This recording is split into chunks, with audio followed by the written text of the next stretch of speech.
All right, well, let's get started. Welcome to the Sludge Factory podcast. Today I'm talking with a very special guest, if I might say so myself. He was director, producer, editor, basically chief cook and bottle washer of a very cool documentary that came out a few years ago. The documentary is called Get Thrashed, The Story of Thrash Metal. And for anybody who's ever been into thrash metal, this documentary is a must. I've watched it several times myself. I love every minute of it. I love every band in it. And Rick was really cool to come in and talk about his film today. So, Rick, welcome to the Sludge Factory. Well, thanks, Matt. Great to be here. Thanks for having me. Yeah. Appreciate the opportunity to talk about the film and about thrash metal. Awesome. Well, I'm really excited for this because I do want to talk thrash metal today. And I got to start by asking you, why thrash metal for you? What made you decide to do this homage, so to speak, to thrash metal? Well, growing up, it was the one form of music that meant so much to me, and that affected my life, in so many ways. It was, a friend to me, in times of, torment and trouble. It was an outlet when I was angry. It was so many different things. It was mainly a lot of good times and a lot of good music. And, like a good friend that maybe you haven't seen in a while, you never forget. And like I said, it always had a special place in my heart. And I think with a lot of thrash metal fans, they feel the same way. And over the years, it's never really gotten the props and respect that it deserved, at least in my mind. That's what I thought. I had seen books on death metal and black metal and films on punk metal and hardcore, and that's great. But where was the props to thrash metal? Where was the respect and the admiration for this form of music that I loved? So I figured if nobody else was going to pick up the torch and sort of run with it, I was going to do it. Who better than a fan to, make this movie on thrash metal? So I teamed up, eventually with Rat Skates from Overkill, or formerly of Overkill, and we put this tribute together, to thrash metal. Yeah, you mentioned Rat Skates. He's kind of an interesting character. You mentioned he was the former member of Overkill, which was really a focal band in that legendary thrash metal scene. He was one who kind of, decided at a point in time, and I think he even talks about this in your film, where he just decided he wasn't up for touring anymore. He wanted to have a family. So, he kind of walked away from it, but it seems like he's still, a fan at heart, trying to keep the movement alive. And, talk about, why was it Rat Skates that you got hooked up with? Well, I guess I had been working on the film for about a year or so, and I had the general outline laid out. I had most of the interviews done. I had most of the stories set up. And I got this email, and it was Rat Skates.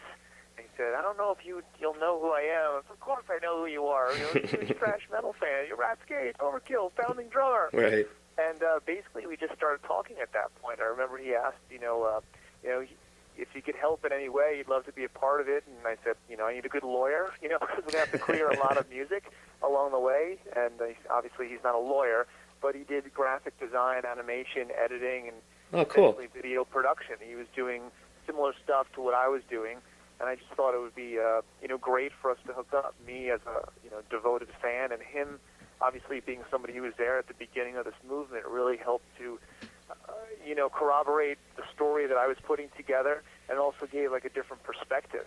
Me, the fan, and Rat, the founding member of, one of the original thrash bands. So it really was a great combination to get all sides of the story, and get a well-rounded perspective. Yeah, I mean, definitely. I mean, I think as a fan, it must have been exciting working from with a guy who was actually part of the scene, and kind of telling his story at the same time. Take me back to when the scene actually first started. I'll confess I'm a little young. I'm only in my early 30s, so I wasn't quite there for the when the scene initially broke. But what was it like for you? Maybe the first time you heard a band like Metallica or Slayer. What was it like? What was your reaction, and how did it kind of get ingrained into your DNA, so to speak?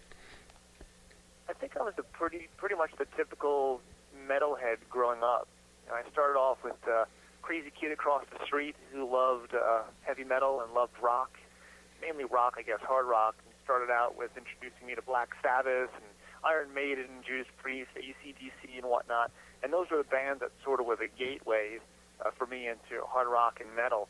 And from there, I remember, I think the first time I bought a Metallica record, the first time I heard it must have been part of a mixtape, you know, and I remember it came from this one kid in high school, sort of floated to me a mixtape, and Nuclear Assault, Metallica, Slayer, Celtic Frost, Creator, all these crazy bands were on it, and I thought, wow, this is so much faster and so much, indecipherable lyrics. It's so different, than the music I had been used to. And at first, I was sort of, offended by it. Oh my God, what is this? I'll never like this stuff. I remember actually listening to Hang the Pope, Nuclear Assault. My friend was laughing at it the first time we heard it. Oh, I'll never listen to this type of music. This is crazy. Who would listen to this?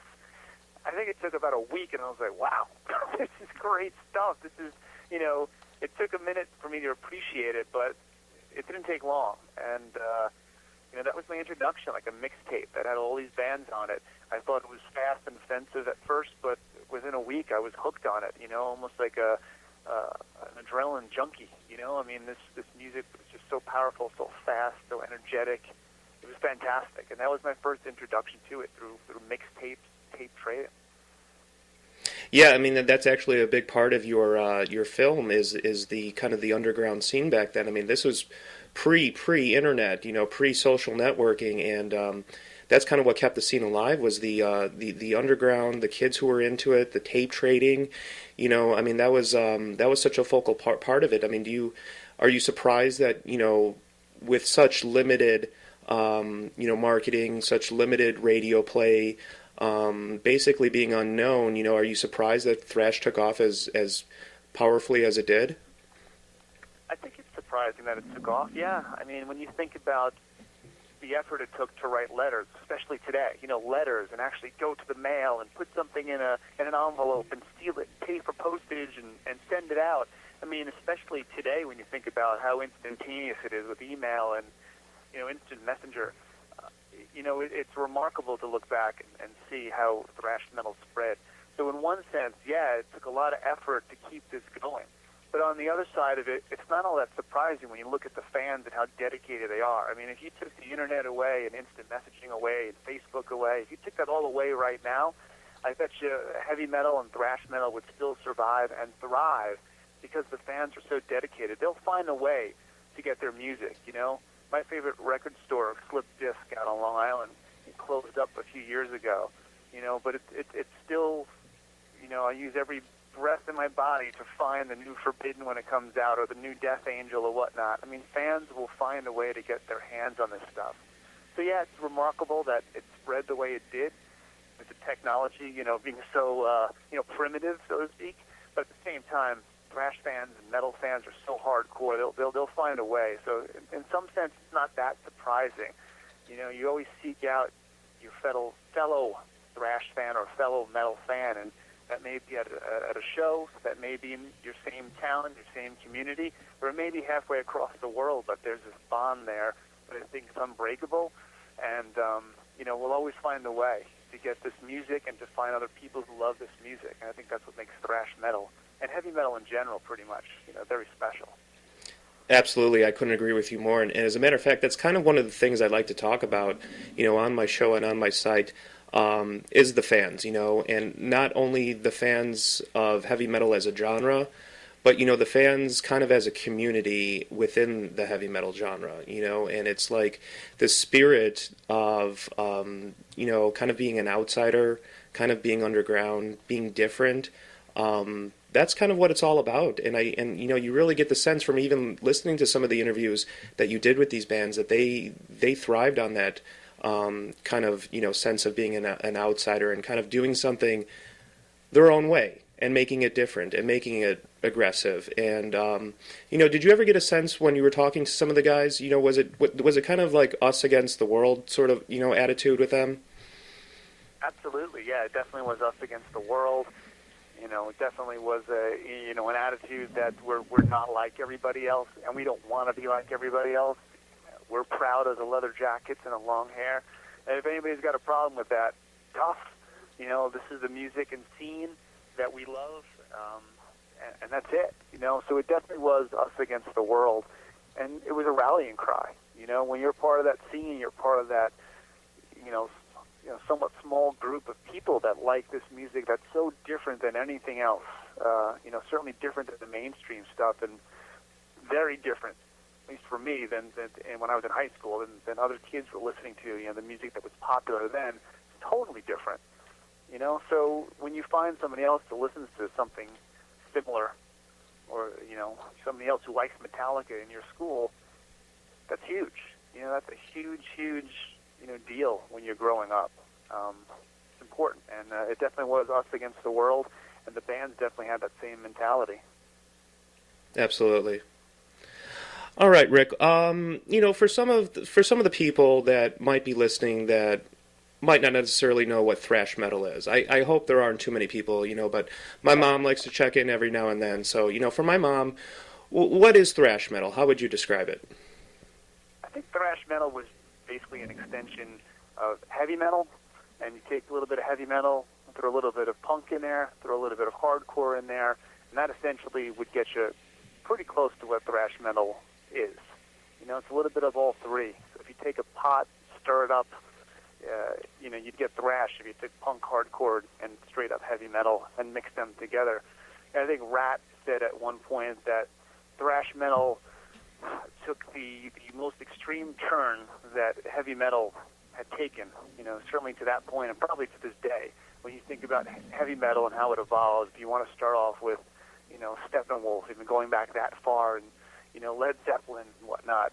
You know, and you can take all these bands and you can, you know, go one by one, and you could see, you know, a pretty natural progression.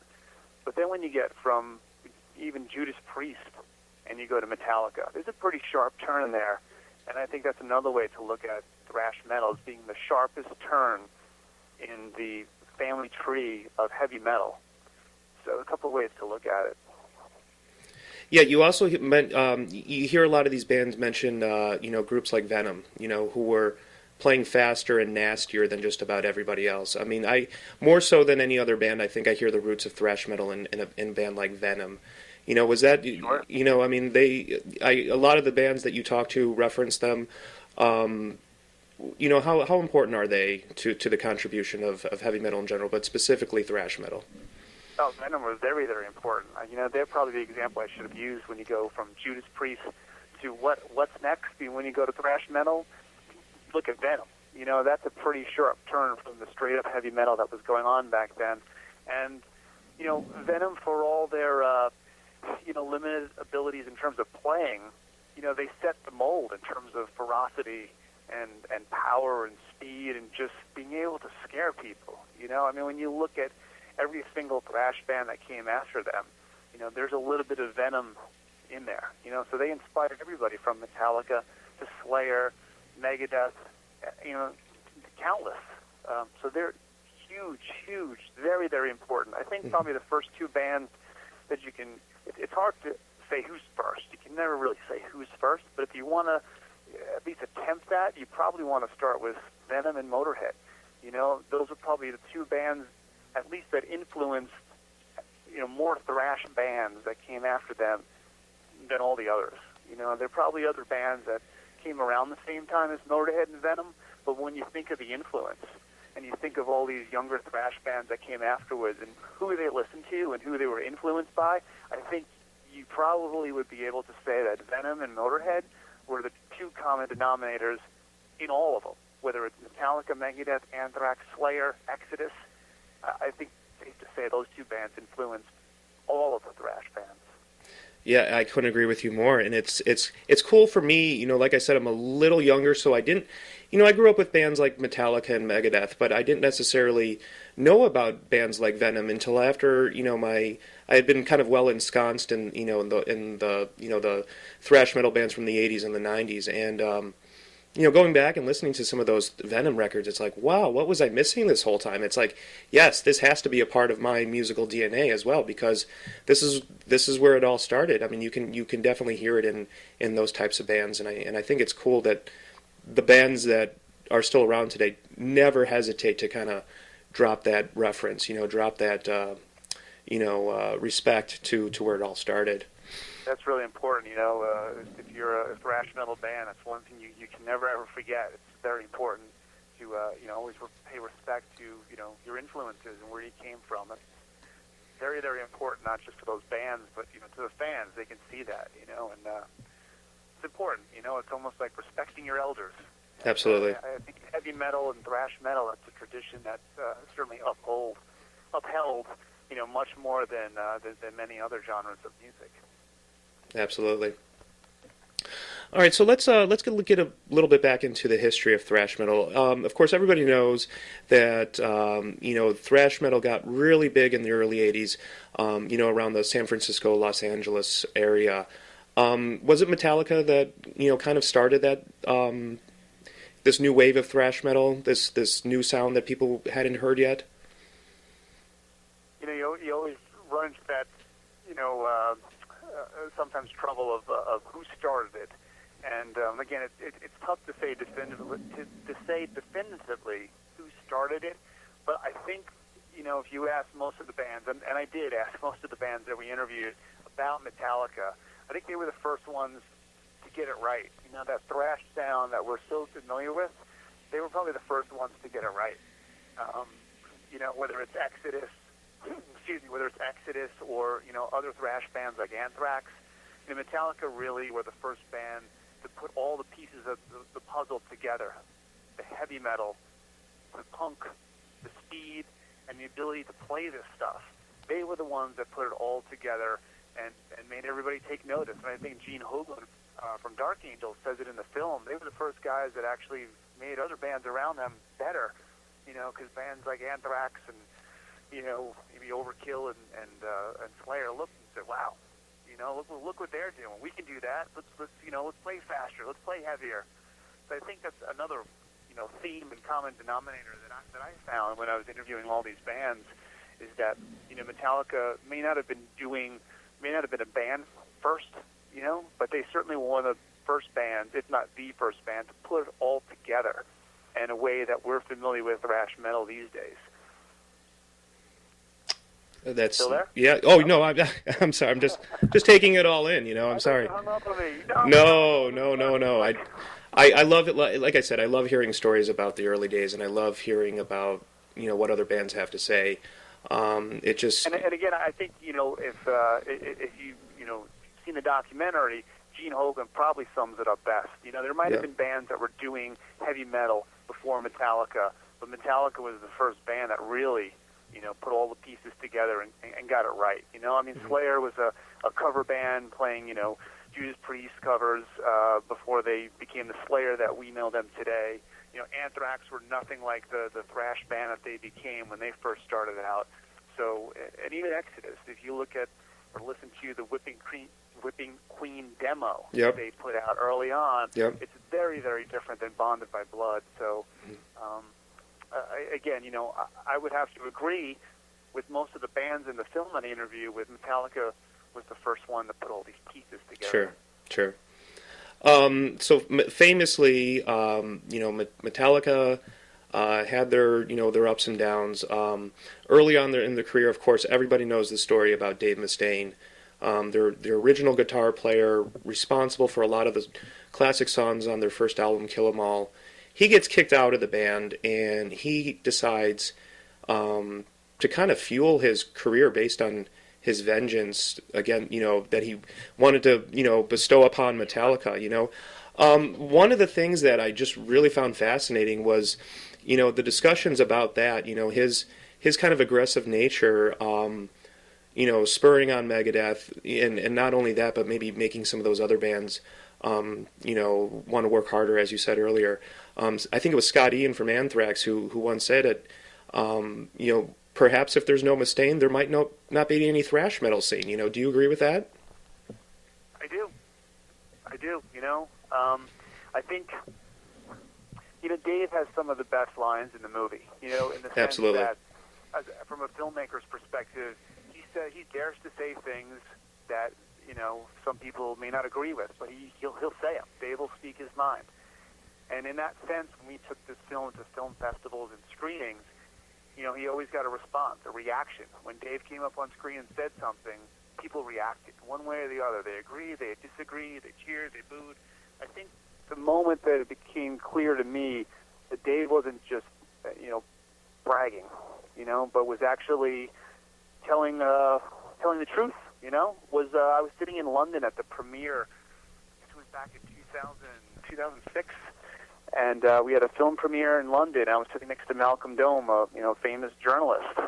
And we saw the film, and afterwards went out for a drink. And he said, Dave comes up at a part, in the film, and takes credit for a lot of these other bands and influencing them. And a lot of people, you could hear a little chuckle in the audience. But you know what? He was right. He was dead on. All these other people, and that's when it really sort of became clear to me. After being lost, I don't want to say lost, but just kind of consumed by the overall project, Malcolm really kind of brought it into focus. Yeah, he did. He really did influence the entire genre, and I don't know if you'd have thrash metal as we know it today without Dave. Yeah, I mean, that was actually one of my favorite scenes, by the way, and I wanted to comment on that. In that scene that you were referencing, where he talks about how, playing with Carrie early on from Slayer, that probably influenced some of him. He influenced, of course, Hetfield's style early on in Metallica. He goes on to say, I've influenced probably 3 out of the big 5 of thrash metal bands. Of course, everybody refers to the big 4: Slayer, Anthrax, Megadeth, and Metallica. Who do you think he was referring to as that big 5 member? Well, the 5th member would have been Exodus. Exodus, okay. Exodus. And I don't know. I can't say definitively there's a connection between Mustaine and Exodus. Obviously there's a Metallica connection because Kirk Hammett came from Exodus to Metallica. Certainly there was Mustaine's in Metallica. Were playing around in the same clubs as Exodus, and they were even doing shows together. So I guess there's some influence there. But really, when you look at the other 4 or the other 3 bands, you can see Dave's influence. Obviously, Metallica's influence. He was there when it started. Megadeth, he formed the band. Slayer, Kerry was in Megadeth for a brief amount of time, but long enough for Dave and Kerry to really learn from each other. But apparently, mostly Kerry learning from Dave. Dave obviously was the better guitar player back then, and some will say still today. But in any event, like I said, when you really think about it, he's right. You can say it's bragging or just speaking the truth, but maybe a little bit of both. but he's right. I mean, he's not making this stuff up. No. And Dave Mustaine, I love the guy. I've never met him, but I mean, he's just one of those characters that, like you said, he gets a reaction, whether it's a good one, it's a bad one. He's just one of those guys that you automatically glue to. He really creates a presence. I actually had the opportunity to see them live. They played the Jägermeister tour a few weeks ago in Milwaukee with Slayer. Awesome show, and Anthrax was there. And I tell you, I mean, Slayer headlined the show.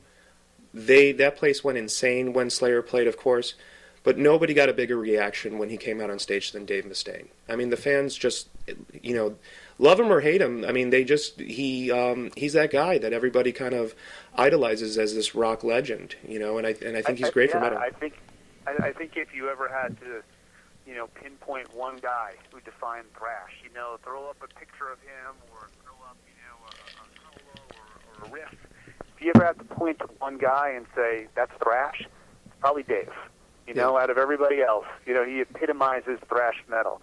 Here's this, long-haired dude, fingers flying, and singing about, apocalypse and destruction and whatnot, from the look to the sound to the playing. I mean, he epitomizes thrash metal to this day. Yeah. When people look at Metallica, Lars and James and the guys, they cut their hair and they change their sound a little bit. And, even Scotty, and maybe he doesn't have the long hair anymore. Maybe they kind of toned down the thrash metal for a few years there with John Bush in the band. But I don't think with Dave you can ever say that he never strayed too far from thrash. Obviously, Megadeth's sound has changed over the years, but he's probably the one guy you would point to in a dictionary and put his picture next to thrash metal. Yeah. Well, one last Mustaine question. I mean, you hear so much about how his success with Megadeth was fueled by his sort of, hurt feelings about being booted out of Metallica early on. Don't you kind of think that he would have made it anyway? I mean, the guy's a guitar genius. We just talked about him being that, that classic metal figure. He has metal in his blood. Don't you think that he would have been successful anyway, even if he hadn't gone through that experience with Metallica? Absolutely. He definitely would have been successful, and he was successful, obviously, after Metallica. It's hard to pinpoint, because I wasn't there, obviously, what happened or the reason that still lingers. But, it's got to be tough, to have Metallica be so successful and be everywhere you look, when you're Dave.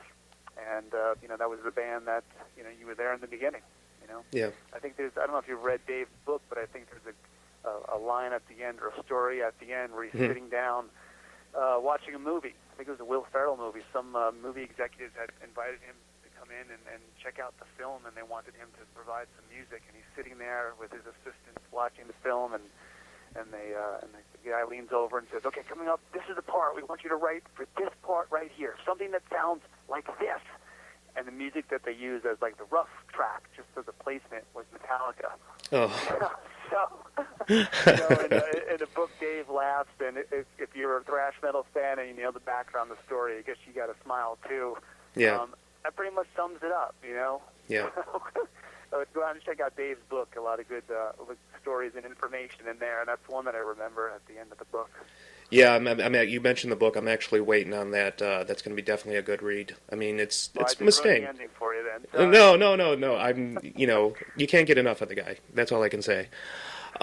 So we know we talked about California as kind of being one of the first hubs of thrash metal. There was Los Angeles where with bands like Slayer and originally Metallica. You had the Bay Area scene, of course. Exodus was up there. And then there was the New York scene, and that's Anthrax was the major band that kind of came out of that scene, which I kind of found interesting because I always thought of New York as this real hardcore scene, So I mean, what was the scene like in New York, thrash metal wise? Was Anthrax accepted right away?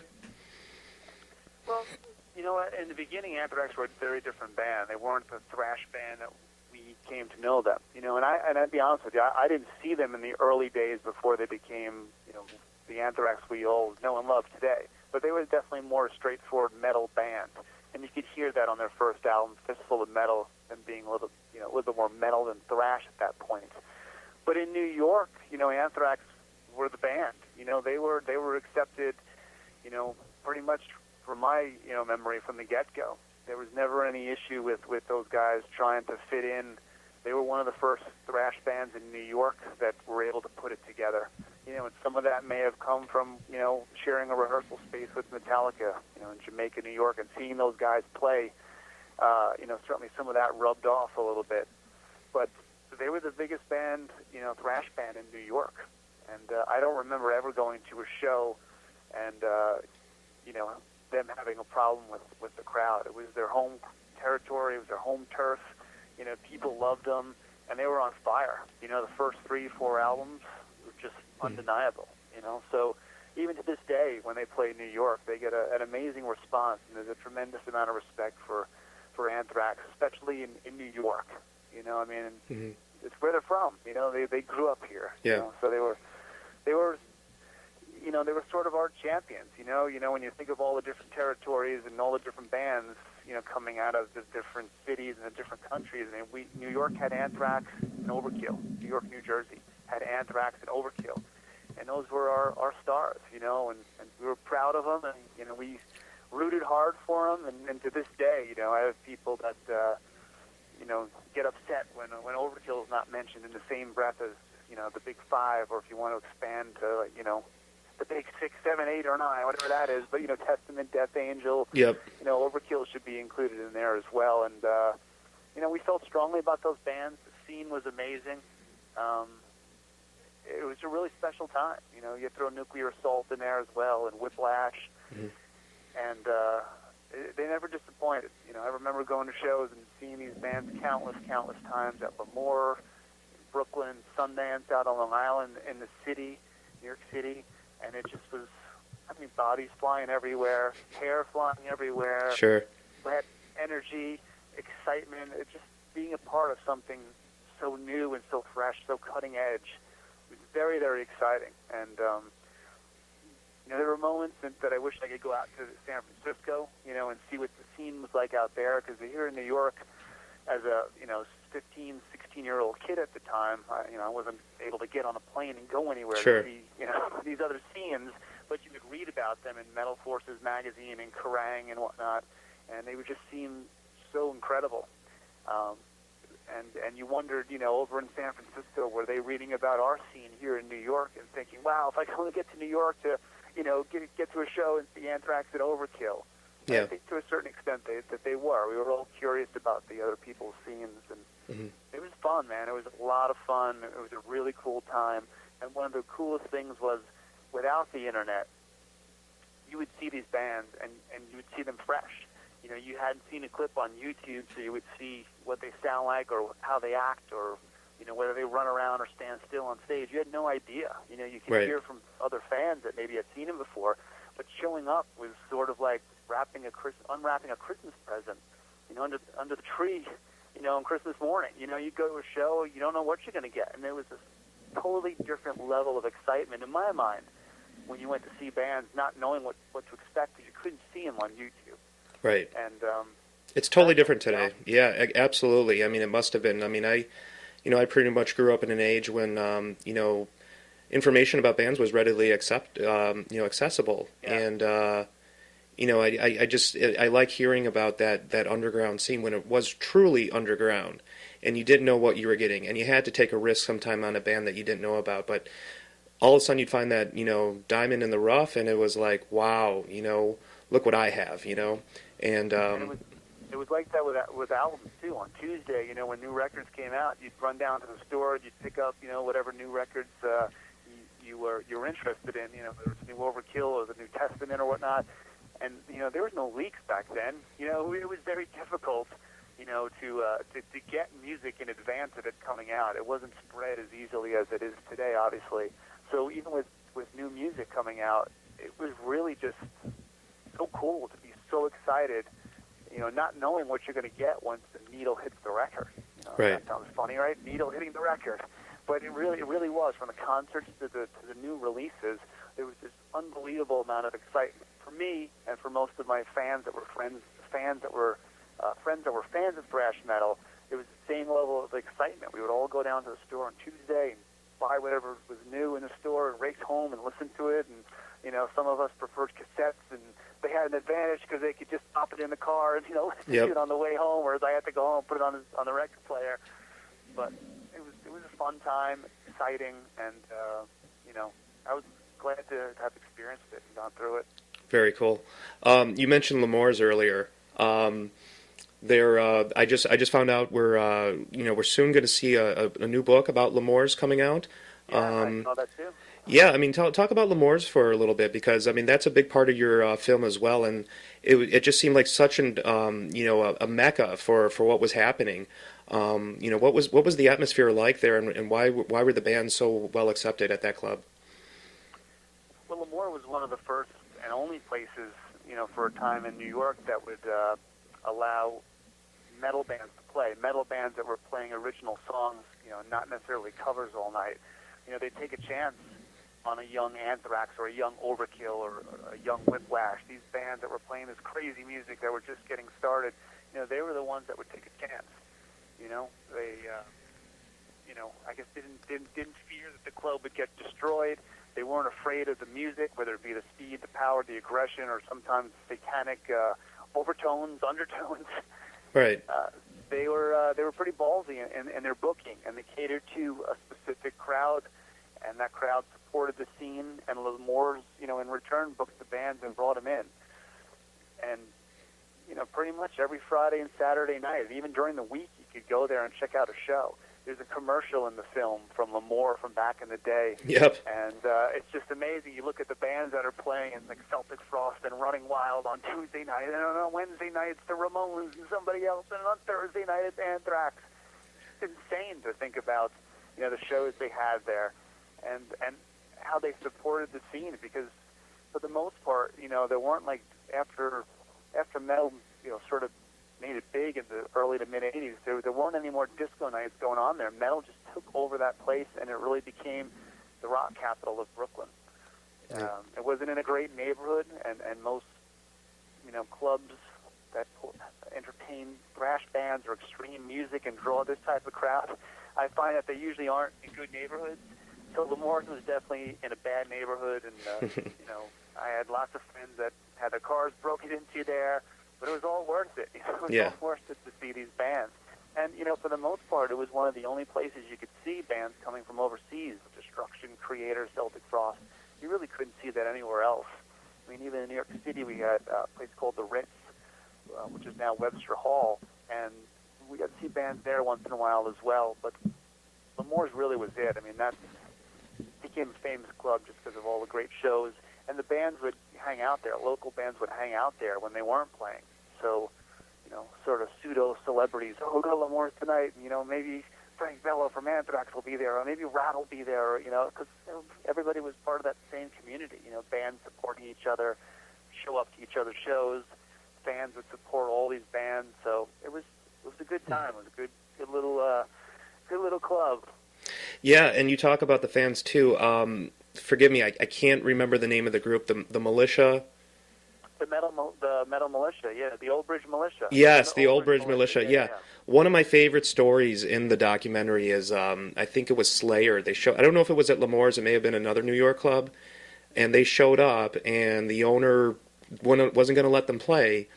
So one of the guys from the Old Bridge Militia takes the band to his house, and they play the concert in his basement. I mean, how cool is that? Yeah, it was a show in Jersey. I forget the name of the club as well, but they basically weren't old enough, I guess, to play the club. And the guy said, "Come on, we'll go back to our place, and we'll set up shop in the basement, and you play the show down there." And there are pictures from that show and from Metal Joe's house.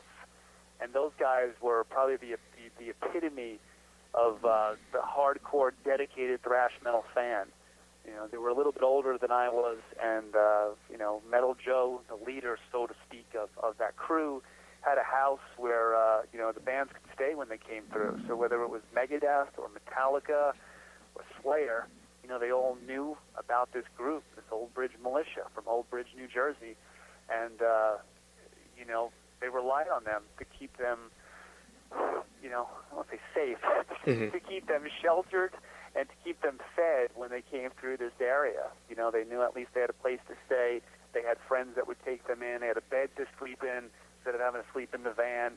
So on the East Coast, they were very special. And, they were always interesting to me because reading the facts of, Kill 'Em All and all these other albums from early on, Overkill albums, you would see, thanks to all these names, and the Old Bridge Militia would be in there, and I was always interested in who are they, and what did they do, and why were they so special, and over the years I'd heard stories about them, but finally getting to meet them, it was almost like meeting one of the bands, because in my mind, as this huge thrash metal fan, I had seen their names so many times, and I knew how important they were to these bands, and by extension, they were important to me, or important for me to hear their story and tell their story, because, to this point, outside of Get Thrashed, I don't think their story's really been told. But to this day, they'll still go to Metallica shows. The guys in Metallica, put them on the guest list, and I think when you start out like Metallica did with so little, and you have people at that point that help you so much, that it shows a lot about those guys that they still to this day, remember the Old Bridge Militia. Well, that's really cool, and I just thought that was such a great story. I mean, that just kind of epitomizes everything about what metal is. It's about being fans, and it's about supporting one another, and it's about, like we talked about earlier, about being in that sort of secluded group and knowing that we're all in this together. I mean, Rat was super tight with those guys, and obviously Overkill being a New York, New Jersey band, they were very tight. White with the Old Bridge Militia, and the footage that you see in the movie is probably 1/100th of what we have from the interview, and just the insane stories that they told. It's Oh incredible. my God! What I should do one day is just take the raw footage and throw it up on the website. I'd love to see it. Yeah. Because it's just absolutely ridiculous what they would do. We certainly had a tragedy with Great White and the fire up in Rhode Yep. Island. And when they're telling these stories of 1985 Lemoore, these blockbusters and these homemade pyro kits that are just exploding and deafening people and blinding people, back then nobody thought anything of it. There had been no Great White Fire, but it's just insane and blowing up stuff and without any regard for what could possibly happen. And those guys were nuts. They were just completely nuts in their dedication to the band, Mm-hmm. I mean, one of the stories that they told Rat and I was, I believe that they were throwing a show in the backyard and they didn't have enough power, and, all the guys are pretty adept at, with their hands and skills and setting up gear and electricity and carpentry and all this other stuff. And I remember them tapping into, the power lines, trying to get extra power to, have the show go on and make it louder. Oh my God!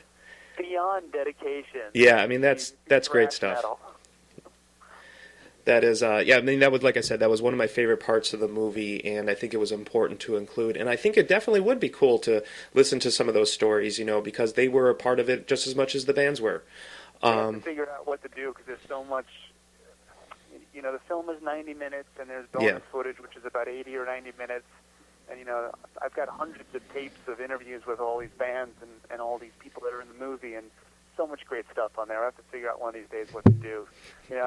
Blu-ray, I guess you can fit countless hours of footage on there. There you go. One day you'll be able to buy one DVD, and all the raw footage from all these interviews will be on the disc. All right. Well, let us know when that's coming out, so we can get it. One of the other things you mentioned, Whiplash, a couple times. I wanted to talk about them just because they were a band that I had never heard of before watching your film, and I thought that was one of the coolest things about your film. You didn't just talk about the big four, or the big six, or whatever it might be. You went deeper and you talked about some of those lesser known bands that maybe never really made it the way that they should have. Talk about Whiplash for a second, just because that first record, it sounds a lot like what you got from Kill 'Em All from Metallica. It sounds like that type of a record, and you got the feeling that wow, these guys are going to be huge one day. What happened with Whiplash? Why did they kind of fizzle out? Well, I think Whiplash were up there with Anthrax and Overkill for a time here in New York. They were one of the first bands, a three-piece band from New York, New Jersey, that were ripping out thrash tunes. The first two albums are just unbelievable. Ticket to Mayhem and Power and Pain are just great albums. And I discovered them through local radio. I think NYU had a metal show, and they interviewed Whiplash. And I still have the interview on cassette at home. Them talking to the band and playing the songs. And why didn't Whiplash make it? It's always tough to say. But I think that, as great as the first two albums were, the third album was not so good, and I think maybe even the guys in the band would admit that. So, sure. At a time when you had the third album from Metallica being Master of Puppets, right, and the third album from Megadeth, being So Far So Good So What, and the third album from Slayer, the third album from all these bands, they just had taken it to a whole nother level. And unfortunately, with Whiplash, I forget the title of the album. Just remember the guy in the wheelchair, falling down the stairs, and it just wasn't quite up to snuff with what everybody else was putting out at the time. So I think they kind of got left behind a little bit in that respect. But in the early days of thrash metal, at least in the New York scene, they were right there with Anthrax and Overkill. They were a great band, a tight band, and first two albums are just great. Loved it. And it's awesome that you were able to discover them through the film, because, there are a lot of bands, so many bands that, fall through the cracks and they don't make it for this reason or that reason. And what I want to do in the film is really just shine a light on all these bands that I loved growing up. And originally, when I cut the film, it had all the bands from the different scenes, or at least most of them, within the film. And at the end, I remember laying out the whole timeline and, okay, let's see, how long? It's 3.5 hours long. We can't have a film that's this long, it's just not going to work. Yeah. So that's why we had to start breaking off into pieces, Yeah. and putting stuff in the bonus features and really looking at the most important bands to stay in the main film. And it was tough, and to this day, oh my God, how could you take Testament out or Overkill out of the main feature film? Really what it boiled down to, and this is really important to understand, is it's number one, time. We didn't have time. We had to make this film approximately 90 to 100 minutes to get it played in film festivals, which was our main goal at the time. But also we looked at, okay, who is the first wave of bands? The very first wave. Certainly you could say Venom and Motorhead and Metallica were all part of that. So sure, Testament was part of that first wave. The second thing then you have to look at is influence. Which bands influenced not only the other thrash bands within the scene, but influenced bands outside of the genre, whether it was grunge or hard rock or whatever. But those were some of the criteria we used to say, okay, obviously Metallica should stay in, but unfortunately, Testament or Death Angel, as much as we love these bands and as influential and as important as they are, have to put them in the bonus section because we just don't have enough time to put them all in the main section. So the fans out there who are wondering how we included bands in the main film and took some and put them into bonus features, that's how we did it. Who was the first wave? Who were the most influential as far as the rest of the scene and as far as beyond the scene? Right. And I you always run that risk. I find that when you start talking about things like a particular scene or a particular movement, everybody has their favorites. And they're going to be, they're going to question, why didn't you talk about this band? Why did you spend so much time on that? But, I think you did an excellent job of focusing on the true, the innovators, the starters of the scene, the groups that meant the most. And you did, the bonus features were excellent as well. For anybody who checks out the DVD, make sure you check out the bonus features as well, because that's when you get to see a lot of people talking about some of the lesser-known bands. And I found that awesome. Like I said, I found so many bands that either I wasn't very familiar with or I had never heard before, and it prompted me to go back and find some, really good music that I had missed out on. So I appreciate that.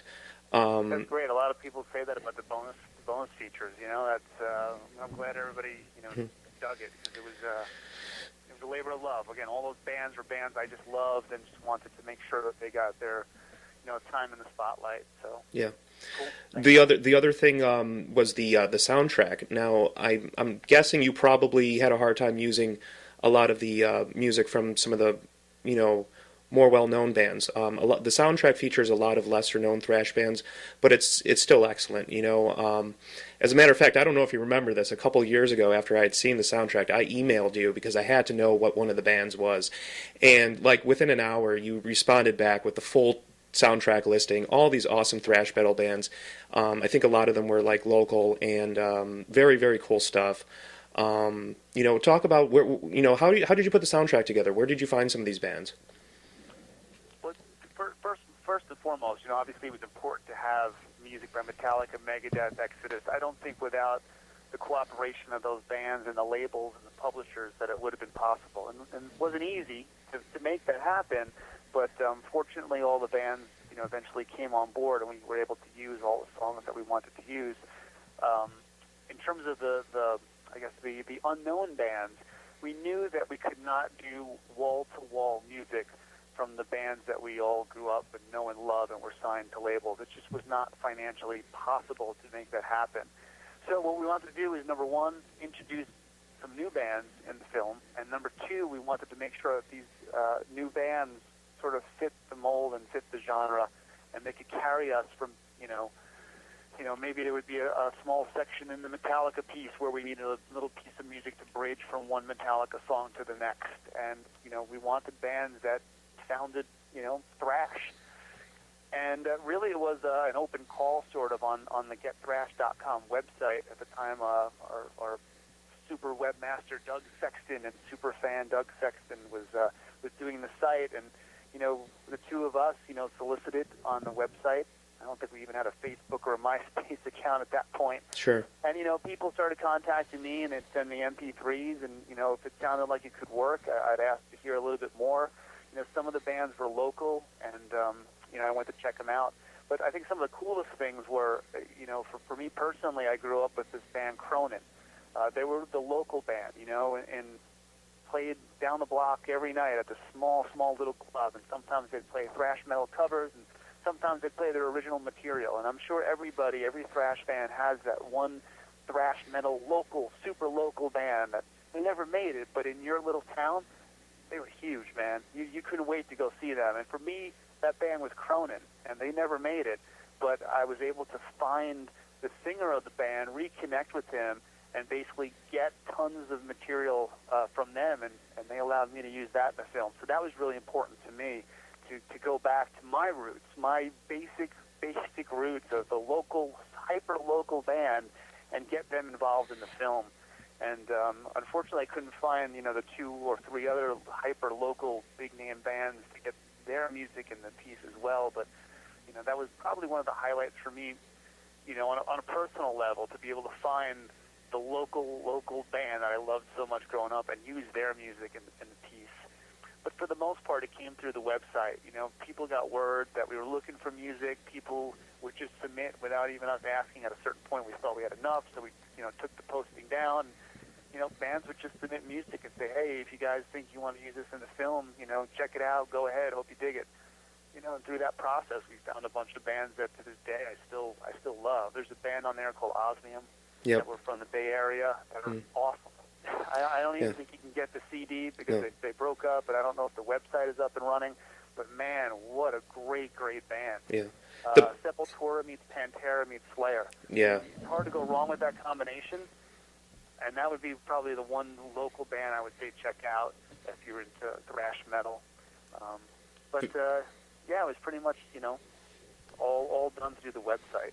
Very, very cool. And a little bit more about the interviews that you did. You also got a lot of great feedback from not only the thrash metal bands that were a part of that scene, but some of the newer bands that you can definitely hear their influence in. Lamb of God was in there, Shadows Fall, Rumpelstiltskin Grinder. How did you go about choosing some of the bands that you wanted to do those types of interviews from? Well, I first started out doing these interviews, and it was originally going to be mainly, if not only, old school thrash bands. And I remember, I think it was Lamb of God, actually. I did that interview at the time. They were pretty small. They weren't selling what they're selling now. So they were a fairly unknown band. And I remember interviewing them because Metal Maria, was doing their PR at the time, and she said, "You should interview these guys." And I remember John from Lamb of God saying, "Is this only going to be old school bands? Are we the only new school band?" At the time, they kind of were. They kind of were the only new school thrash band. I thought to myself, you know what? Really, I think this would be a lot cooler if we expand the scope so it's not just, the guys in Anthrax patting the guys on Megadeth in the back for a great job, and the guys in Megadeth patting the guys on Anthrax for a great job. Look how great we were back then and we are now. I thought it was important to get another perspective from this new wave of bands that were coming up, that were playing sort of thrash metal, or if not, they were influenced by thrash metal. And sometimes you could hear that influence, whether it's Lamb of God or Shadows Fall, and sometimes maybe you couldn't hear that influence. Maybe it was Disturbed or Godsmack. But, I thought it was important to find bands, at least in interviews, that had referenced thrash metal as an influence, and thought it was important. And I also thought it was important to get a pretty wide array of bands, whether it's Chimera, Lamb of God, Shadows Fall, and Flames, or Disturbed and Godsmack. I thought it was important to get a wide range. And I know at some level, fans were, upset that, Godsmack was included in the thrash metal documentary. Two things I would say is that, first off, I think Sully appears in the film for maybe 20 seconds, 15 seconds. But I thought it was just important to show that it's not just the super heavy stuff that thrash metal influenced. It was stuff that's more melodic, whether it be Story from Slipknot or Sully Erna. I thought it was important to show that thrash went beyond just like, knocking on the door next door. Like, it influenced a whole wide community of hard rock, metal, and beyond. And by the way, that's another interesting point. Disturbed. Disturbed were interviewed for the film, but they are not in the film. Right. I had so much footage, I just wanted to use the best stuff, the best sound bites, the stuff that made sense.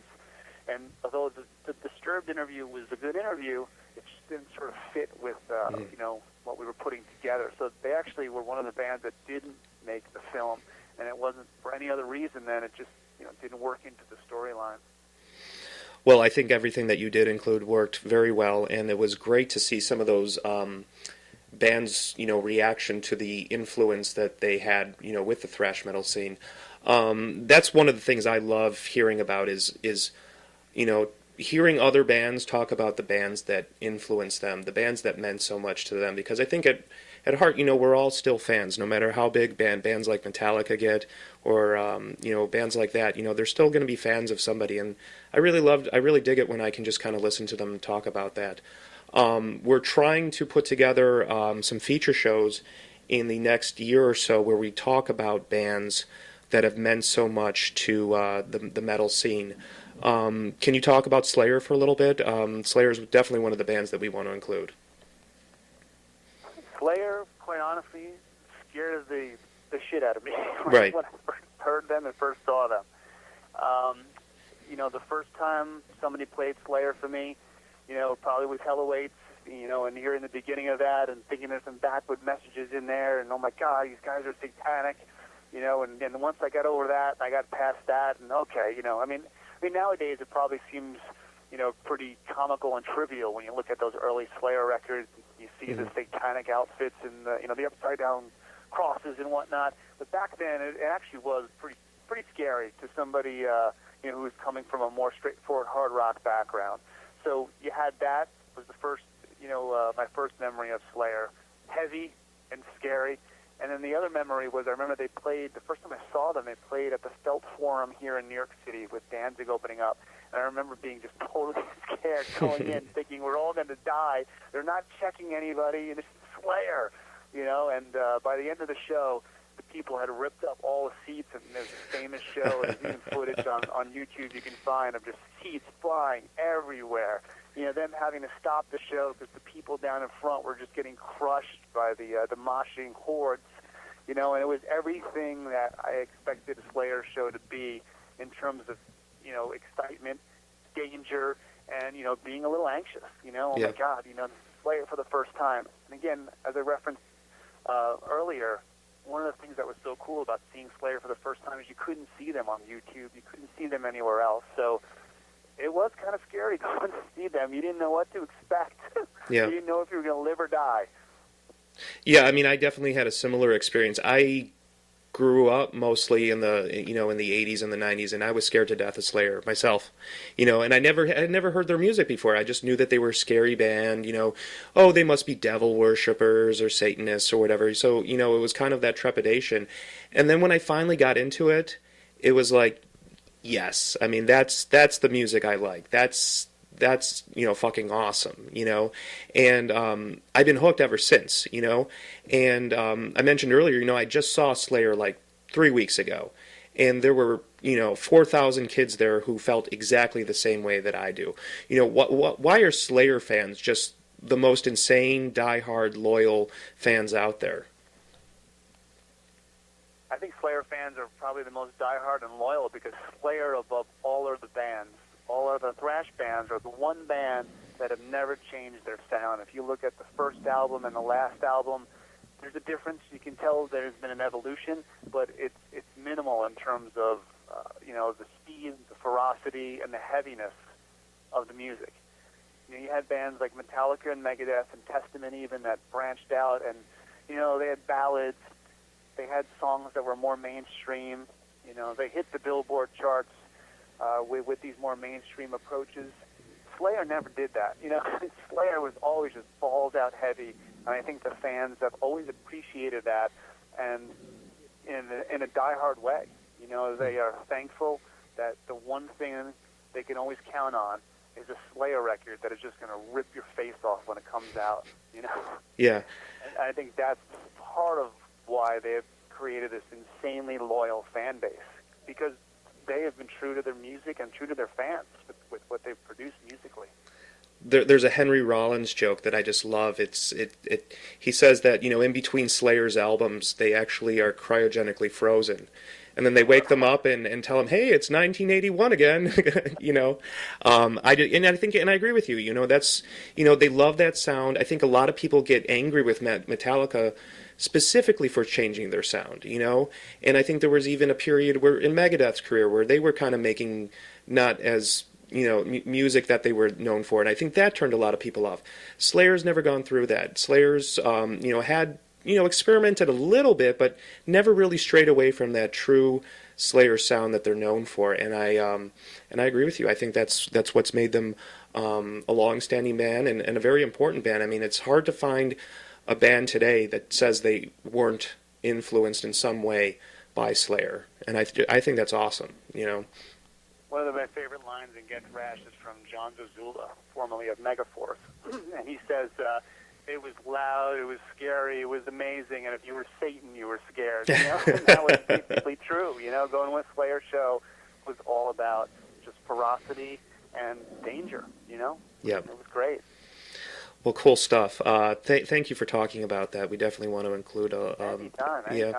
Go on for hours about Slayer. Yeah, me too, man. It's great stuff.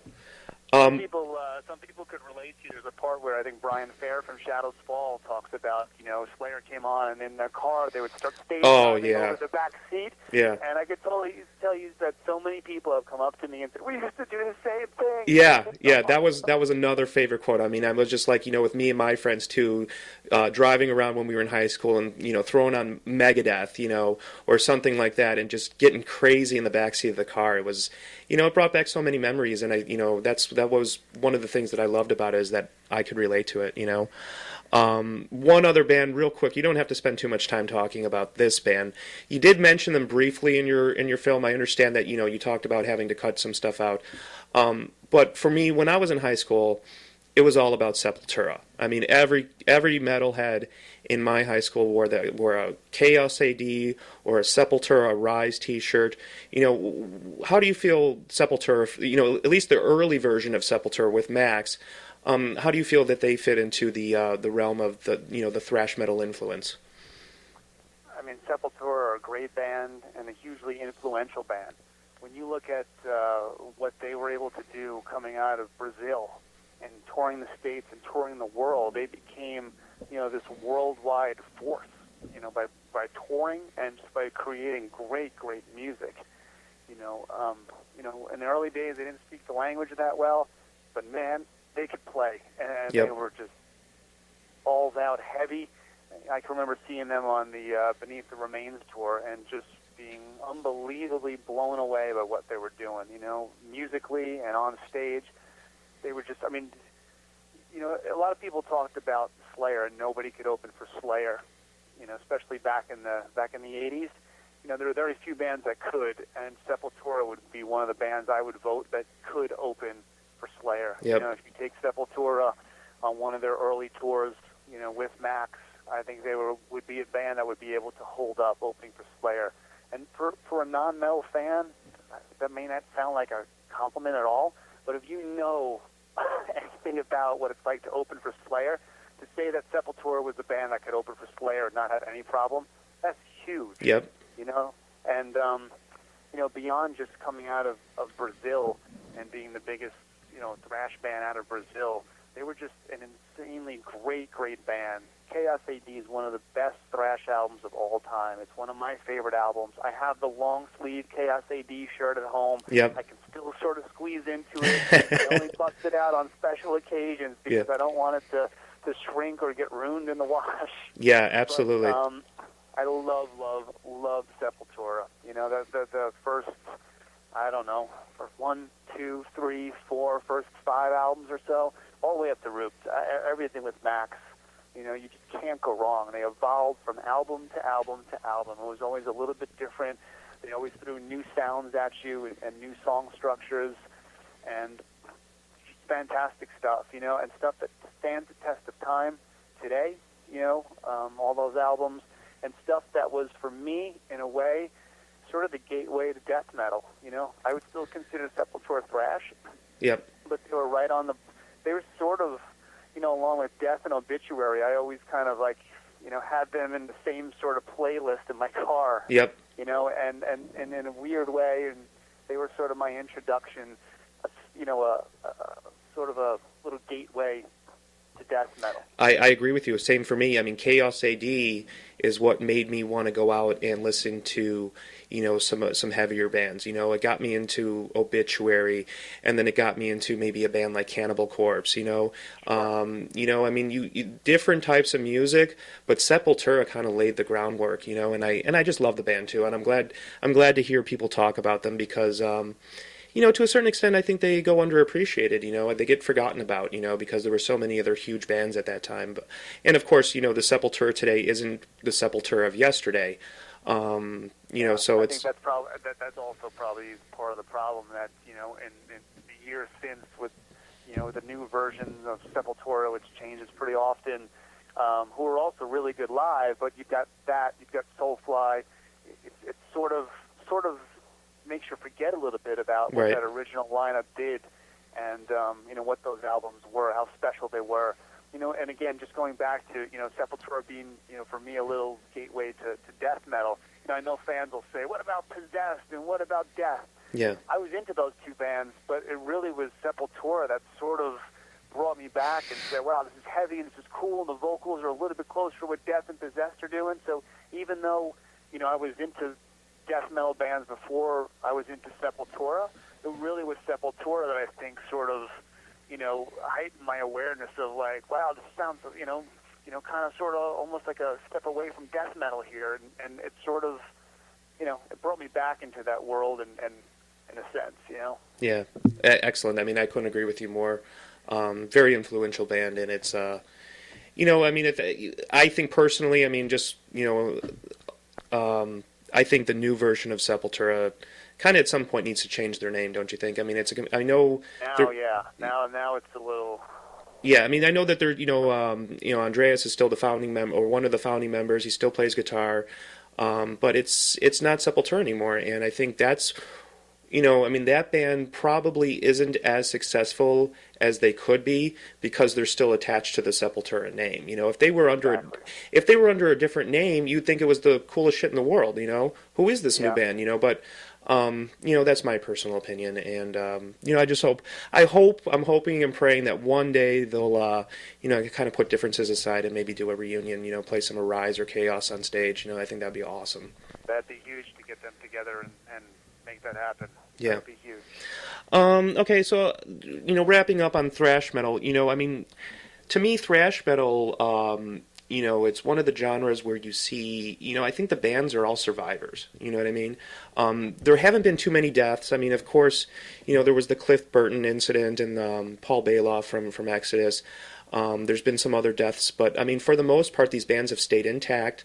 No real major tragedies. And there's a lot of them are still playing music today. I mean, what do you think?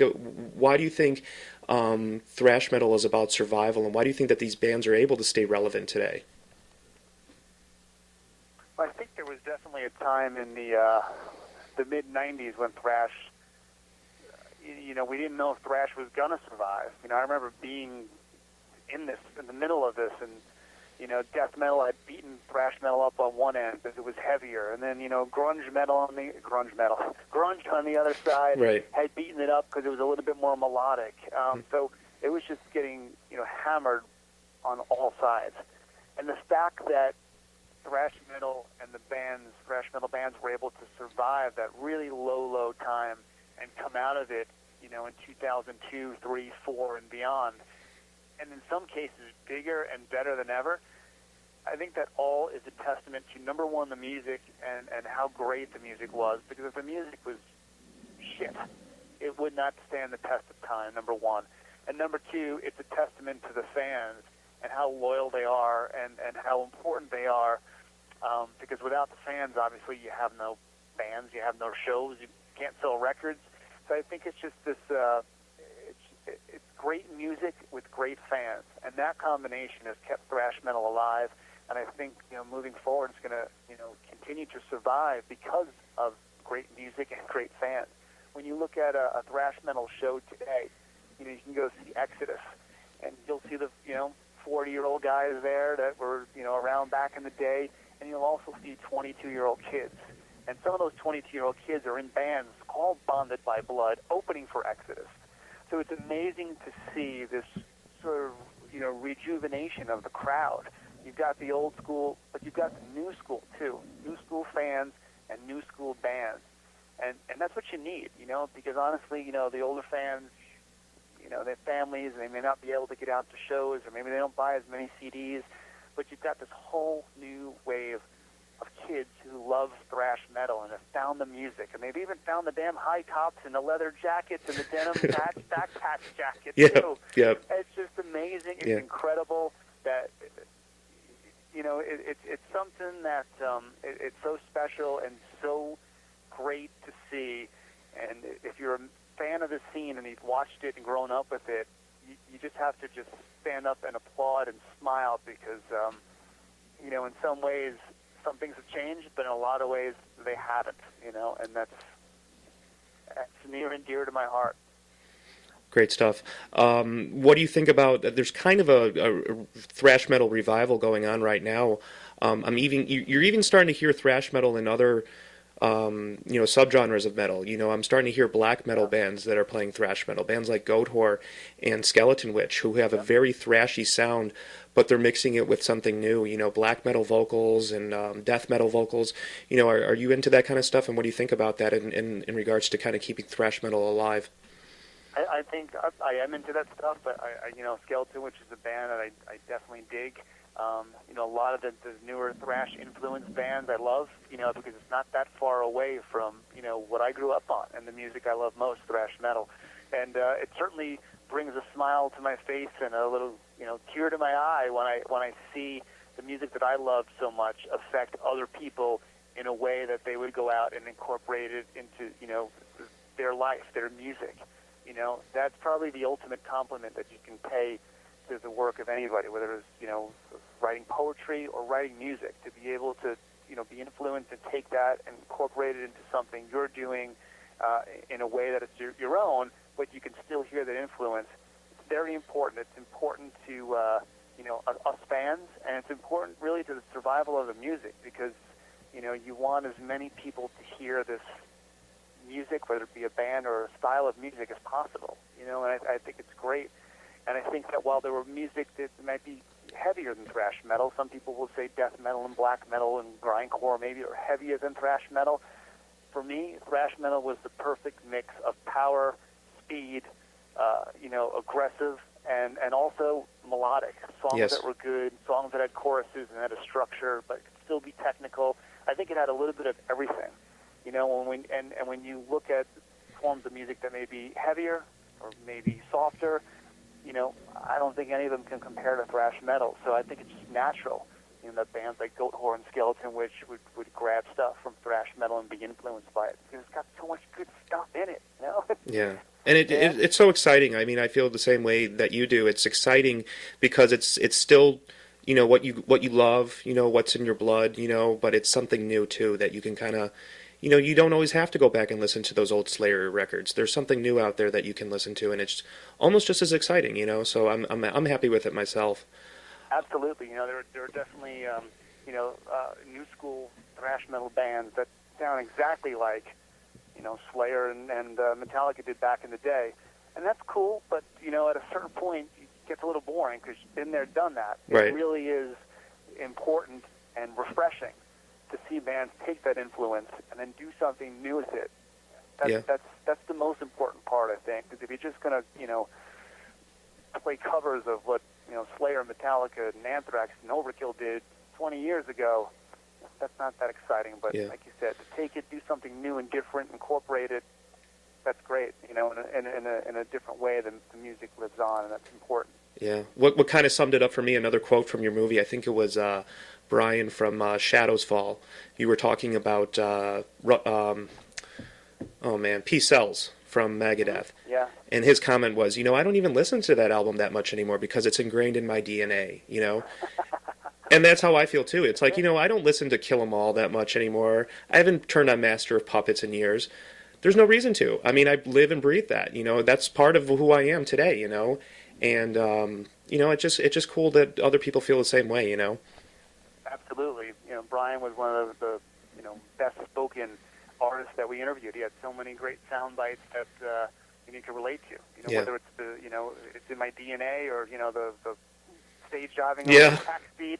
I mean, it really did feel like he was like my best friend growing up, because we all shared all the same stories and same feelings. So Exactly. It was like watching my friends talk about something that we had all gone through together. Very cool stuff. Yeah. So Brian was a good interview. Who was one of your not so good interviews? That's I like the question because I've never been asked that question before. But at the same time, I'm kind of stumped. Yeah. Who was the worst interview? I don't know if I can't say it's the worst interview. I would say the big disappointment for me was we went to interview Destruction before a show here in New York City, and this was towards the end of the production. We were wrapping up. There were only a few bands I wanted to get in here, Destruction being one, Sodom being one, and Destruction is in there for a little bit. But Schmier, when we went to interview Schmier, his voice was fading fast. He didn't know if he was even going to be able to do the show in New York City. So my interview with Schmier never happened. Mm-hmm. So I mean, I guess that was a bit of a bummer that we didn't get to interview him. But we got the other members of the band, so all was not lost. Yeah. But I think that probably was, I guess, if you want to say the worst interview, Sure. It's the worst interview just because it didn't happen. Right. It wasn't that the other guys in the band, weren't good interviews. It just was disappointing for me that, his Destruction is one of my favorite bands, and I was hoping to interview Schmier, but the guy had no voice, so I was just, I guess, fortunate to see them play that night, much less get an interview with him. And the bonus features, if you look closely, I think he makes a quick cameo, almost like an outtake, as he pops his head into our interview with the rest of the guys. Yeah, I think I noticed that, as a matter of fact. I mean, you hear stories about some of these guys, like Mustaine, maybe like some of the guys in Metallica, maybe their egos are a little big, and you just wonder, are these guys necessarily interested in rehashing the old days? But I didn't think so at all. I mean, you definitely got the impression that everybody that you talked to was excited to talk to you. They wanted to talk about it. It was a story that needed to be told. And, them being fans of it themselves, it just brought out that excitement and that enthusiasm. And I just loved all the interviews that you did. I mean, it just made it that much cooler, It wasn't just a story about, Metallica started in 1981. And then, it was people talking about, they were there in their experience, and it was a fun documentary. I loved every minute of it. I appreciate that. It was really important for it to be something that could hopefully appeal to people beyond thrash metal and to appeal to non-thrash metal fans. Mm-hmm. And in that sense, it's tough with the thrash metal fans to tell the story and not have it disputed. Oh, Venom was first, Motorhead was first. Yeah. So we made a conscious effort to not have like a voiceover narration, because we didn't want to have any mistake made that when Gene Hoglan says it's Metallica who really was able to put it all together, and everybody turned their heads and like, wow, look what they're doing. Right. We should be doing that. Well, I mean, anything that Gene. If you had a voiceover by some even Henry Rollins or somebody, if you had a voiceover saying that, I think you would be interpreted and received a lot differently. Yes. We really wanted these guys, in their own words, to tell us what was going on and what they thought. So, there are a lot of sound bites. There's a lot of talking in this documentary, but it's because I purposely did not want a voiceover. I wanted people to see and hear what these artists who lived and breathed this scene, had to say and what was going on. Just like you said, and as Rat Skates has told me many times, us old thrash dudes, we're kind of like war veterans. We love telling our old stories. We never get tired of telling our old war stories, our old thrash metal war stories. Yeah, and there was a closing. I think the closing scene was I can't remember his name. I think he was one of the metal DJs. excuse me, got a little bit of a cold. He was talking about how they're going to be on their porch when they're 90, rocking back and forth, talking about how Cliff Burton was the bitchinest bass player of all time, and that's what it's all about. And you know that they will be there, So great stuff. So where can people check out Get Thrashed if they haven't done so already? Well, at this point, I guess if you live in some far-off place and don't have access to any stores, Right. At this point, I guess Best Buy probably doesn't have it anymore. Your best bet is probably on the internet. And I know, as I was saying, if you live in some remote place, I guess Amazon pretty much delivers anywhere. I know you Sure. can get it on Amazon.com. You can also buy it from GetThrash.com. Just use the email address and shoot us an email. We can get you a copy, mail you a copy as well. Probably cheaper than Amazon and probably faster than Amazon. But in any event, it's really either Amazon or GetThrash.com. Those are probably the best places where you can check out the film. At this point, I don't think you'll be able to find it in the stores anymore. Right. It's been out since 2007. Is that about right? 2008 it came out. 2008. Okay. September 2008 it came out. Yeah, I got my copy on Amazon. I actually found out about it. Luckily, I just happened to be watching, I think, That Metal Show on VH1, which I normally don't check into, but they threw it out there, and I'm like, wow, maybe I'll check that out. That's awesome. I'm gonna have to when I see Don Jameson and Eddie Trunk next time. I'm gonna have to give him a high five. Yeah. Help me rack up the sales. Thankfully, I like what they do on their show. It's just not a show I watch very often. But thankfully, I happen to be checking in at that time. So very cool stuff. Now, you got any other projects you're working on? Is there going to be a Get Thrash Part 2 in the works, or maybe another? At this point, it's tough to say. I don't think we're going to do a Get Thrash Part 2. One of the objectives when Rat and I did this film was to make a thrash metal documentary that was just undeniable, that nobody would have to go back and redo anything because we covered it all. So to do a Get Thrash Part 2, what would that be? Some of the new school thrash bands? It could be, but I don't know if there's really as much of a story there. Right. As, we told them Get Thrash Part 1. Yeah, you definitely covered it all, so, no need for that. Exactly. What other projects are you working on? Well, actually, these days I'm actually working at Roadrunner Records, the home of... very cool. A former home of Sepultura, original home of Sepultura, and I'm the head of video production over here, so I'm making DVDs and music videos, and it keeps me so busy these days that I don't know when I'm going to have time to work on another project. But at this point, we're sort of wrapping up, believe it or not, Get Thrashed and everything related to the film, and hopefully in the next year or so I'll have something else that we'll be working on. But at this point, I'm not exactly sure. Rat, however, has been pretty prolific in his post-Get Thrashed production world. He put out a DVD called Born in the Basement, which is essentially Rat's story of growing up in Overkill. Definitely should check that out. I think it's borninthebasement.com or ratskates.com. You can check that out at. And he's working on a new film as well. So, not to, push it all on to Rat about what I'm doing. But honestly, I'm just busy here at Roadrunner these days, and Rat's the one that's been, pumping out films. So you should definitely check out his site and check out what he's been up to.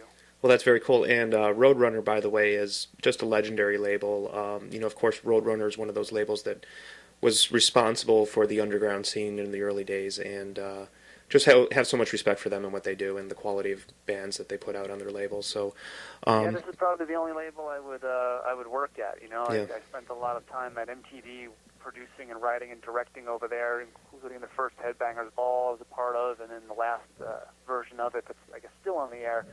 But when I got an offer to come over here, I thought, wow, this would be interesting. It'd be like to work in the world of metal 24/7. And through working here, I've got to work with and meet, some of my, musical idols, I guess, so to speak, like Dave Mustaine, So it's been cool. It's been a cool run for the last couple of years working here. But it's been keeping me busy. So like I said, I don't know about anything new anytime soon, but, my buddy Rat's been keeping busy with some side projects. as well. So definitely check out his site. Very cool. Well, Rick, I can't thank you enough for being here today. It was great conversation. Like I said, I've seen the movie at least a dozen times. I love it every time I watch it. I find something new every time I watch it. If there's anybody out there who hasn't seen this film, do yourself a favor. Go to Amazon, go to GetThrashed.com, get it now, watch it. If you love thrash metal, you won't be disappointed. And Rick, you did an amazing job, and like I said, thanks for being here, and thanks for talking about your film. Anytime, Matt. Thanks again for the opportunity.